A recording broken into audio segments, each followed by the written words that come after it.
All right, you legends. I wanted to walk you guys through this issue with this bike.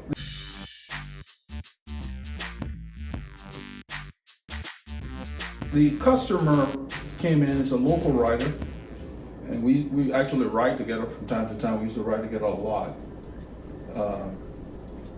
And he brought his bike in, he said that the headset was grinding and so forth. In post-production, I will put the pictures here. I've since cleaned a bunch of the stuff out of the headset. I've got the bar strapped to the frame so it doesn't flop around. But what I wanted to go over is that this was all rusty. You can probably see in the picture here in post-production. It was all rusty, I've cleaned that out. I have not dropped the fork yet because whoever set up this bike didn't leave enough slack for me to get this headset down, because sometimes there's enough slack you can. With this particular bike, whenever you replace the headset, you have to cut the cables because the cable actually route through the headset bearing. Both of them go through the headset bearing. So that's something you kind of have to do. But it takes a lot to get to the point where you're replacing the bearings. There are two reasons why I've discovered that this customer is having this problem. Is first of all, the bottom of the bike, the bottom bracket, I'm hoping I can get this raised enough for you guys to see what I'm talking about. Under here, and I don't know how a shop misses this, because he told me he had just had it tuned up. I'm gonna turn this, and hopefully in post-production, but I'll also take a picture to make sure I can show it if it doesn't come through very well. There's a hole under here for the internal routing access under the bottom bracket. There's a plug that's supposed to be there. It's missing. That's a big hole. And when you ride as much as this guy rides, you get caught in the rain, dirt, whatever from the front wheel, it's going under there. And when it rains and you get moisture in there, or if you wash the bike, moisture evaporates up. So what was going on is this entire race, the carbon race, was red with rust. You've seen the picture by now in post-production. That is just unacceptable. And he had paid good money to have it tuned up, and they really just botched it, okay? So what I've done is I already sent the pictures you see I sent to the customer. The bike will be finished today because I want to make sure it's ready before the weekend. You know, he's a serious rider. But this really bugs me that these shops take people money and they don't do a decent job. So what I'm going to have to do for this customer is in a little bit, I'm going to show you something else. I'm going to cut the cable and drop the fork because I'm going to replace the bearings. The top and bottom bearings use the same. They're the same. And I'm using original Specialized bearing. But of course, it's going to be lathered and greased and all that. Everything was dry. There was white oxidation. You know, aluminum oxidizes differently. It often look like salt crystals from sweat and other stuff. And it was just crunchy up here. I couldn't stand this, so I took the picture that you saw and then I cleaned this area. It's clean. I haven't dropped it yet because I need a little bit of time. Once I start the project, I'll drop because I don't want brake fluid everywhere because this is hydraulic. And so when I cut it, I plug them. And everything will be routed. I'm going to replace his cables. Had they set it up correctly, it would have saved them the expense of having to have the cables replaced, because what I personally do is I leave about 1.5 to 2 inches of slack, some inside the handlebar, some inside the frame, so that when people are servicing your bike like this, in this situation, we can just cut it near the lever and then feed the headset in there to where we don't have to reroute the whole cable through the frame or through the fork. But since everything is so tight, there is no slack at all. I mean, I had to turn it sideways to clamp it here because I just didn't want this thing flopping around and have the bars or the levers hit the paintwork. That's why you see I used a toe strap to hold that. But this is why you have to be careful where you take your bike. You need people that will take the time, because there are a lot of good mechanics out there, but some of them don't take the time to research what the manufacturer wants you to do, or they don't have the proper experience to know. I mean, all the bikes I set up that are integrated, I put an extra slack in the headset. The bike over there that you see is not fully integrated at the cockpit here, but whenever you do that, 1.5 to 2 inches, this guy could have gone 5 years plus before needing to pay for the cables to be rerouted. Basically, I'm going to do fresh cables, and then I'm going to leave almost 2 inches of play where he will never notice. I will leave a little bit inside here and then some inside the bar. You just leave a little bit of slack so that if he moves the bar or whatever, or when somebody's trying to service the headset, they can get it out of the way and clean the bearings. They never cleaned the bearings when he took it in for a headset. So for a headset service, he took it in for a tune-up, and they just probably checked, chain and so forth. His chain is in good condition, just need to be cleaned and lubed. But the thing is that with no slack in here, you don't have much room to get this guy out of the way so you can really clean the bearing out. And even without the slack, they should have cleaned the bearing. You can see I've cleaned it. If they had cleaned it, the bearings wouldn't have been shot. The lower race is completely gone. The lower bearings are gone. It's in here. When I turn it right now, it's like a ratchet. Even before we opened it, the customer had noticed his headset was ratcheting. And he said that when he would put weight on it while riding, it would creak and make all kinds of sounds. So when I sent him that picture, it kind of explained it to him. But the second thing I want to show you, I'm hoping that I can get this thing close enough with the tripod. I may have to zoom in. Let's see here. There is something that they failed to do, which is just basic. Right over here, I may have to zoom in when I'm actually in post-production to get you guys to see it. The SRAM DUB comes with they call it a preload. It's not the typical sequence that you would normally do with a headset, but anyhow, this is a preload part right here. These little arms that you see. Once this is torqued properly, you're supposed to take up any slack you have. It is not just SRAM that has that. Well, when I disassembled his, he had come complaining that his crank arm had come loose during his use of the bike. His crank arm had come loose. That was one of his issues when he came. He was letting me know. So the two things I found was there was a 3mm spacer that is supposed to be on the drive side for this particular setup with the force power meter. So one side of the power meter, force on here. The 3mm spacer was not there. On the non-drive side, the preload bolt, basically, it's hand tightened, but it was never moved from the time they installed it. It comes from the factory, flush against the spindle arm.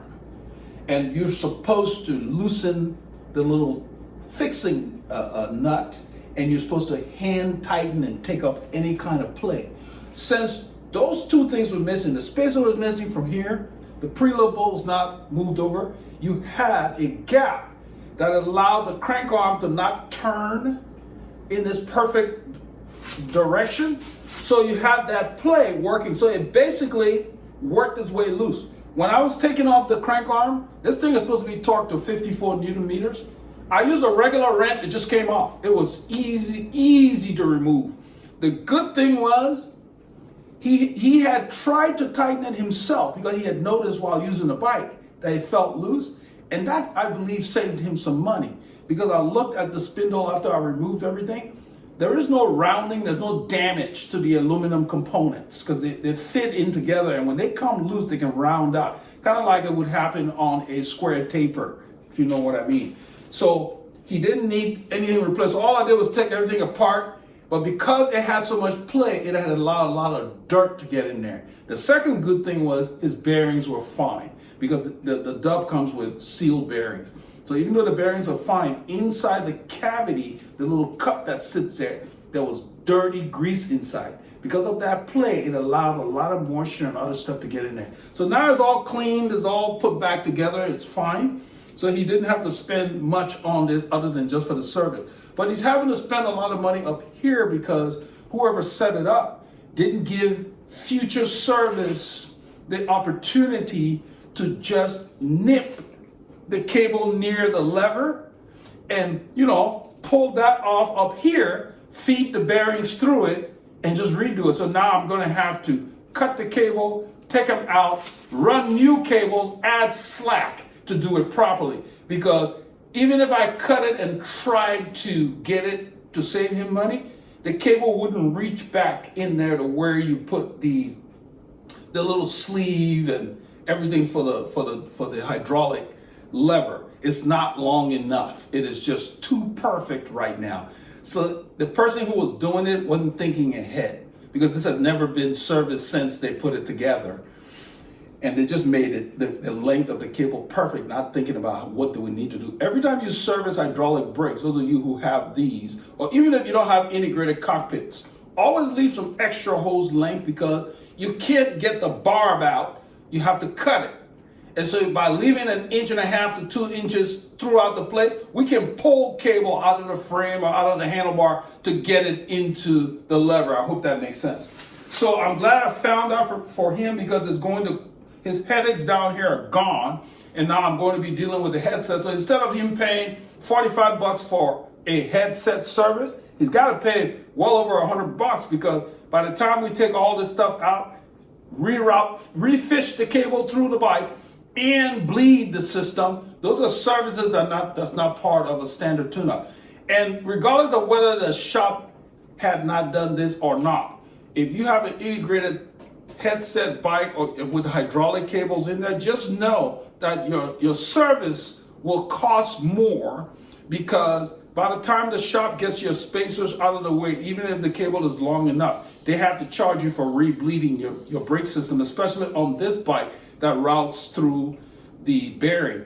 On the Colnago Y1RS, the front brake cable does not go through the bearings. So that one never has to be totally removed, so to speak.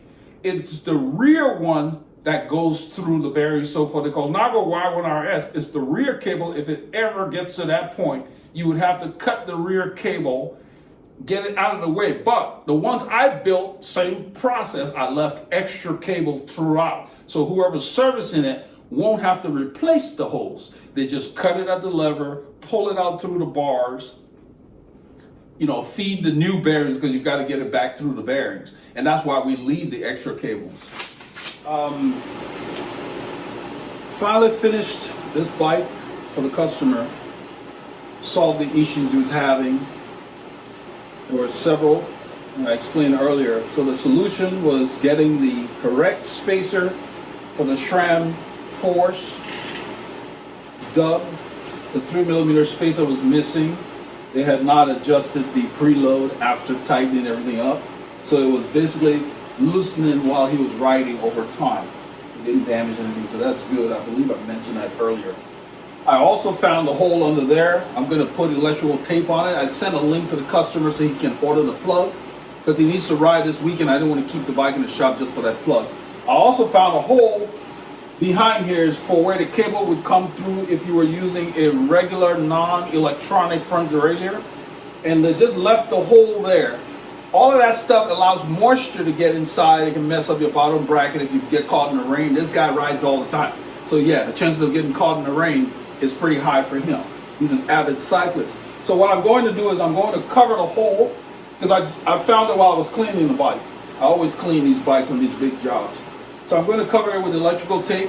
I like to use electrical vinyl tape because it doesn't leave a residue when you pull it off, like duct tape does.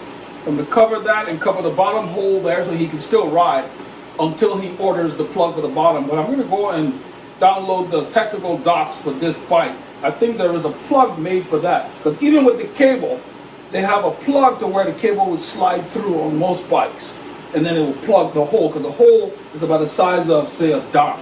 It's significant. So I'm going to find that plug for him and just give him the link, and he can order it. He doesn't need tools to put it on there. So that will help him, and it adds value for him. This headset was very rough, as you saw earlier. That has been resolved.